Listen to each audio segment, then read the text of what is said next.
Example માટે આપણે અહીંયા જે જરૂરી ઇક્વેશન છે એના વિશે વાત કરીએ. આ યુનિટમાંથી આપણે ઘણી વખતે ઓલ્ટરનેટિવ એક્ઝામ્પલ પણ પૂછાતા હોય છે. તો ડેલ્ટા એસ એટલે કે આપણે એન્ટ્રોપી તરીકે જેને ઓળખીએ છીએ. તો delta S is equal two ઉષ્મા ડિવાઇડેડ બાય તાપમાન એટલે QREV ડિવાઇડેડ બાય ટી. ઘણી વખતે આ સૂત્રનો આપણે એપ્લાય કરવાનો થતો હોય છે. ત્યારબાદ આ રીતે કાર્યક્ષમતા શોધવા માટે n is equal to 1 minus T1 divided by T2 અથવા એ સૂત્રની સાદું રૂપ આપતા T2 minus T1 divided by T2 is equal to W divided by Q2 પણ આપણે લઈ શકીએ છીએ. ત્યારબાદ Q1 divided by Q2 is equal to T1 divided by T2. એ જ રીતે W is equal to Q2 minus Q1. એ રીતે ડેલ્ટા એસ ના સંદર્ભમાં 2.303 into n R log V2 divided by V1. એ જ રીતે અહીંયા P1 ડિવાઇડેડ બાય P2 પણ લઈ શકીએ. એ રીતે T2 ડિવાઇડેડ બાય T1 પણ લઈ શકીએ. ત્યારબાદ 2.303 into n CP log T2 divided by T1. R is equal to અહીંયા આપણે જનરલી 1.987 કેલેરી પ્રતિ મોલ પ્રતિ ડિગ્રી એ રીતે લેતા હોઈએ છીએ. ત્યારબાદ ડેલ્ટા એસ નું મૂલ્ય અલગ અલગ રીતે શોધવાનું પૂછાય છે કે CV ln T2 divided by T1 plus R ln V2 divided by V1. તો આ રીતે અલગ અલગ ઇક્વેશનનો બેઝિક ઇક્વેશન આમાં આપેલા છે. ત્યારબાદ થિયરીની અંદર પણ જે લાસ્ટ સમીકરણો આપણે તારવેલા છે એ સમીકરણોને એપ્લાય કરીને પણ અલગ અલગ પ્રકારના એક્ઝામ્પલ પૂછાતા હોય છે. તો અહીંયા જે બેઝિક એક્ઝામ્પલ આપેલા છે એમાંથી 3-4 ટાઈપના એક્ઝામ્પલ આપણે જોઈએ. ત્યારબાદ બીજા પ્રેક્ટિસ માટે તમે તમારી રીતે કરી શકો છો.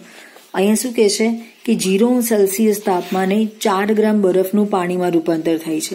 ફરી એકવાર 0°C તાપમાને 4 ગ્રામ બરફનું પાણીમાં રૂપાંતર થાય છે.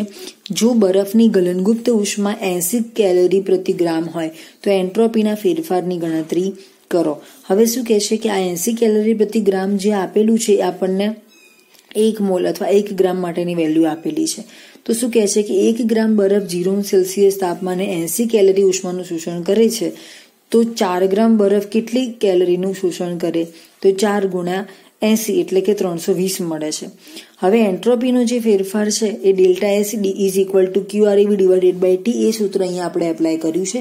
તો એના માટે 320 ડિવાઇડેડ બાય 273 કારણ કે 0°C છે એટલે આપણે કેલ્વિનમાં ગણતરી કરવાની છે એટલા માટે 273 લઈએ છીએ.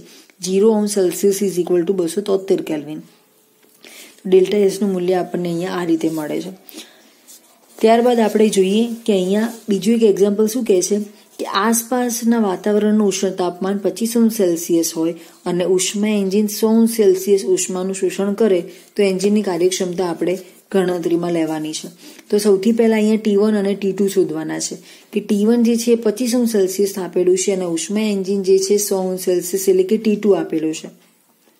તો T1 અને T2 નું મૂલ્ય આપણે કેલ્વિનના ફોર્મમાં 298 અને 273 મેળવેલું છે. 25 પ્લસ 273 એ રીતે 298 અને 100 પ્લસ 273 એટલે એના સંદર્ભમાં 373. હવે શું કહે છે કે એન્જિનની કાર્યક્ષમતા જે છે એ અહીંયા આપણે T1 અને T2 ના સંદર્ભમાં એટલે T2 minus T1 divided by T2 ના ફોર્મમાં લઈ અને આ રીતે પર્સન્ટેજના ફોર્મમાં આપણે એની કાર્યક્ષમતા લઈ શકીએ છીએ. અહીંયા 0.201 ગુણ્યા 100 કરી અને પર્સન્ટેજ ફોર્મ શોધેલું છે. ત્યારબાદ બીજું એક એક્ઝામ્પલ શું કહે છે કે 0°C થી 100°C વચ્ચે કાર્ય કરતું કાર્નોટ ચક્ર ઉષ્મા એન્જિનની સાથે ઊંચા તાપમાને 840 જૂલ ઉષ્માનું શોષણ કરે છે.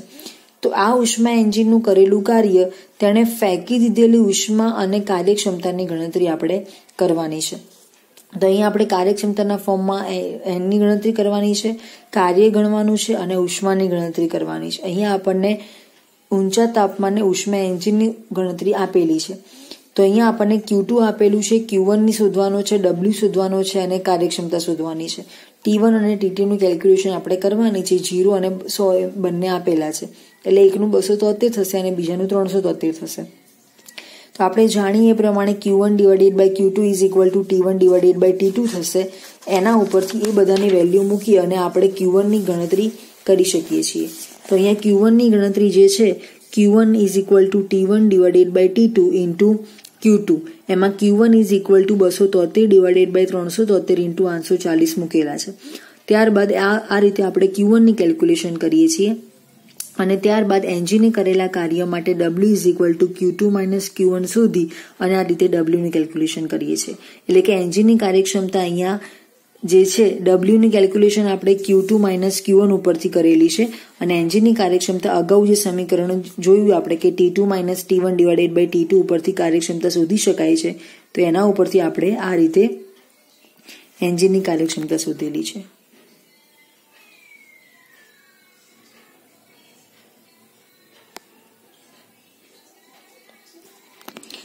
ત્યારબાદ આપણે જોઈએ એક બીજા એક્ઝામ્પલ માટે વાત કરીએ કે અહીંયા એક્ઝેક્ટલી શું કહે છે, એક કાર્નોટ એન્જિન 150°C તાપમાને ઉદ્ગમ સ્થાનમાંથી 600 ઉષ્માનું શોષણ કરે છે. તો એન્જિનની કાર્યક્ષમતા 0.70 હોય તો એ દરમિયાન થયેલા કાર્ય અને ઉષ્મા શોષકના તાપમાનની ગણતરી આપણે કરવાની છે. તો T2 is equal two 150°C છે એટલે 150 પ્લસ 273 ઇઝ ઇક્વલ ટુ 423 મળે છે. એ રીતે Q2 આપણને આપેલા છે. આગળ વાત કરી એ જ પ્રમાણે અહીંયા T1 શોધવાનું છે અને આગળ આપણે Q1 ની ગણતરી કરેલી. તો અહીંયા આપણે સૌથી પહેલા W ડિવાઇડેડ બાય Q2 ઉપરથી T2 minus T1 divided by T2 ઉપરથી આપણે N ની ગણતરી કરીએ.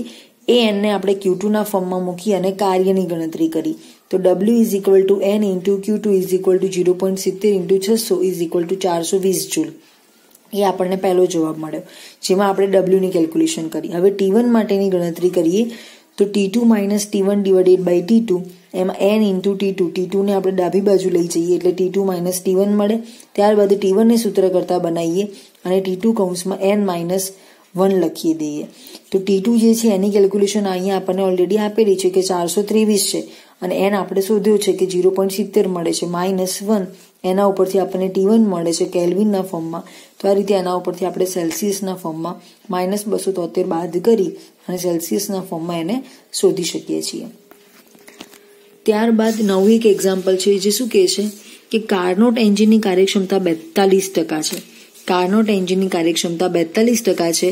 આ એન્જિન 210 કેલરી જેટલું કાર્ય કરે ત્યારે તેણે ઊંચા તાપમાને પ્રાપ્તિસ્થાનમાંથી શોષેલી ઉષ્માની ગણતરી કરો. તો એન્જિનની કાર્યક્ષમતા સૌથી પહેલા તો 42% છે એટલે 42 ભાગ્યા 100 એટલે 0.42 મળે. ત્યારબાદ 210 કેલરી જેટલું એ કાર્ય કરે છે એટલે 210 કેલરી કિલો જેટલું કાર્ય કરે છે એનો મતલબ કે W 210 મળે છે. ઊંચા તાપમાને પ્રાપ્તિસ્થાનમાંથી શોષેલી ઉષ્માની ગણતરી કરો. એટલે અહીંયા આપણે ઉષ્માની ગણતરી કરવાની છે એ પણ ઊંચા તાપમાન એટલે Q2 ની ગણતરી કરવાની છે. તો W divided by Q2 is equal to T2 minus T1 divided by T2 is equal to 0.42 છે. તો એના સંદર્ભમાં W divided by Q2 is equal to T2 minus T1 divided by T2 210 ભાગ્યા Q2 ઇઝ ઇક્વલ ટુ 0.42 મળે છે. ત્યારબાદ Q2 is equal to 210 divided by 0.42 મળે છે. એના ઉપરથી આ રીતે Q2 નું મૂલ્ય આપણને 500 કેલરી જેટલું પ્રાપ્ત થાય. ત્યારબાદ એક અગાઉનું એક એક્ઝામ્પલ છે કે જેમાં ઉષ્મા એન્જિનની આદર્શ કાર્યક્ષમતા 10% હોય તો T1 અને T2 ના કેટલા ટકા હોય તે દર્શાવો. તો અહીંયા કાર્યક્ષમતા આપણને ટોટલ આ રીતે 10% આપેલી છે એટલે 10 ભાગ્યા 100 એટલે 0.10 મળે છે. ત્યારબાદ આપણે T2 અને T1 બંનેનું મૂલ્ય શોધવાનું છે. તો N is equal to T2 minus T1 divided by T2 is equal to 0.10 છે. તો અહીંયા T2 minus T1 is equal to 0.10 ગુણ્યા T2 મળે છે. તો T2 minus 0.10 T2 is equal to T1 આપણે અહીંયા આ રીતે લીધેલું છે. તો એમાં T2 ને કૌંસમાં રાખી અને આ રીતે 1 માઇનસ 0.10 મૂકી ઇઝ ઇક્વલ ટુ T1 મળે છે. T2 into 0.90 is equal to T1 મળે છે. તો T1 divided by T2 is equal to 0.90 મળે છે. ત્યારબાદ T1 divided by T2 is equal to 0.90 into 100 મૂકી આ રીતે એના percentage T1 divided by T2 ની કાર્યક્ષમતા શોધી શકાય છે. ત્યારબાદ આપણે નેક્સ્ટ એક એક્ઝામ્પલ જોઈએ કે 1 મોલ આદર્શ વાયુ સમતાપી પ્રતિવર્તી. હવે આપણે અહીંયા સમોષ્મી સમતાપી એ રીતે એટલે આ રીતે R ના ફોર્મમાં અને 2.3 ના C અને કદ દબાણ તાપમાનના સંદર્ભમાં ગણતરી જોવાની છે. તો અહીંયા આપણને કદના સંદર્ભમાં જોવાનું છે કે 1 મોલ આદર્શ વાયુ સમતાપી પ્રતિવર્તી રીતે વિસ્તરણ પામતા તેનું કદ 5 લીટરમાંથી 50 લીટર બને છે. તો એન્ટ્રોપીનો ફેરફાર ગણો. R નું મૂલ્ય આપણને 1.987 એટલે 2 કેલરી આપેલું છે. Delta S is equal to 2.303 into N R log V2 divided by V1 છે. અહીંયા આપણને V1 નું મૂલ્ય 5 લિટર આપ્યું છે, V2 50 લિટર આપ્યો છે, R નું મૂલ્ય પણ આપી દીધેલું છે અને આ 1 મોલ આપેલું છે. તો એ બધી જ વેલ્યુ અહીંયા આપણે એપ્લાય કરીએ તો આપણને ડેલ્ટા એસ નું મૂલ્ય આ રીતે મળી શકે છે. ત્યારબાદ એ જ રીતે દબાણના ફોર્મમાં જોઈએ કે 6 વાતાવરણના દબાણે રાખેલા 3.1 મોલ હિલિયમ વાયુને એટલે N = 3.1 મોલ, 6 વાતાવરણ દબાણ એટલે P1, સમતાપી પ્રતિવર્તી રીતે એટલે P1 અને P2 ના સંદર્ભમાં આપણે શોધવાનું છે. તો એમાં થતો એન્ટ્રોપી ફેરફાર વાયુનું અંતિમ દબાણ એટલે P2 પણ 0.329 આપી દીધેલો છે, R આપી દીધેલો છે. એઝ ઇટ ઇઝ એ જ સમીકરણ મૂકી delta S = 2.303 × NR log P1 / P2 બધી જ વેલ્યુ આમાં પુટ ડાઉન કરતા આ રીતે ડેલ્ટા એસ ની કેલ્ક્યુલેશન કરી શકાય છે. અહીંયા પણ એ જ રીતે V2 / V1 ના ફોર્મમાં છે, અહીંયા P1 / P2 ના ફોર્મમાં છે. એ જ સમીકરણ તાપમાનના સંદર્ભમાં કેવી રીતે એનું એક્ઝામ્પલ ગણી શકાય કે નિયત દબાણે આદર્શ વાયુના 1 મોલ જથ્થાને 300 કેલ્વિન થી 400 કેલ્વિન સુધી એટલે 300 કેલ્વિન T1, 400 કેલ્વિન T2. ત્યારબાદ અહીંયા આપણને CP એટલે કે અહીંયા CP નું મૂલ્ય પણ આપણને ઉષ્માધારિતા CP આપેલું છે. યાદ રાખવાનું છે ખાસ, CP એટલે શું? ઉષ્માધારિતા.